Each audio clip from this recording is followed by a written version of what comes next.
વકફ bill મંજૂર થયા બાદ યુપીમાં હાઈ એલર્ટ. નોઈડામાં 241 મસ્જિદોને નોટિસ. સંવેદનશીલ વિસ્તારમાં ફોર્સ તૈનાત.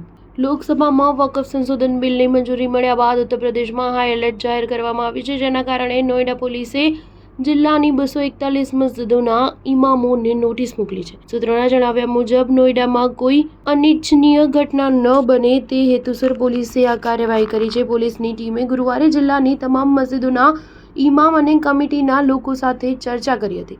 આ ઉપરાંત પોલીસે 28 સંવેદનશીલ વિસ્તારોમાં પણ વિશેષ નજર રાખી રહી છે. નોઈડા પોલીસે 3 એપ્રિલ 28 સંવેદનશીલ વિસ્તારોમાં પગપાળા કૂચ કરી સુરક્ષા વ્યવસ્થાની ચકાસણી કરી હતી. આ તમામ સંવેદનશીલ વિસ્તારોમાં પોલીસનો કાફલો તૈનાત કરી દેવાયો છે.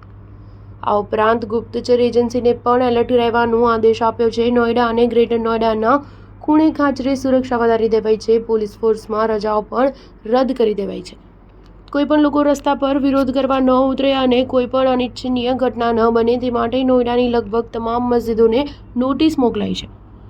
આ નોટિસ મસ્જિદના ઇમામો અથવા કમિટીને આપવામાં આવી છે. નોઈડા ડીસીપી રામબદનસિંહે કહ્યું કે સાવચેતીની ભાગરૂપે નોટિસો મોકલવામાં આવી છે. તેમની પાસેથી 50,000ના બોન્ડ ભરાવવામાં આવી રહ્યા છે. તમામ મસ્જિદોને નોટિસ મોકલવામાં આવી રહી છે. મસ્જિદોના કરતા હર્તા અને ઇમામના નામે નોટિસ મોકલાઈ રહી છે. નોઈડાના કાર્યપાલક મજિસ્ટ્રેટે જારી કરેલ નોટિસમાં કહેવાયું છે કે શાંતિ ભંગ થવાની પ્રબળ સંભાવના છે. ભારતીય નાગરિક સંરક્ષણ સંહિતાની કલમ 130 હેઠળ નોટિસ મોકલવામાં આવી છે. ન્યૂઝ 7 હંમેશા સચ્ચાઈની સાથે.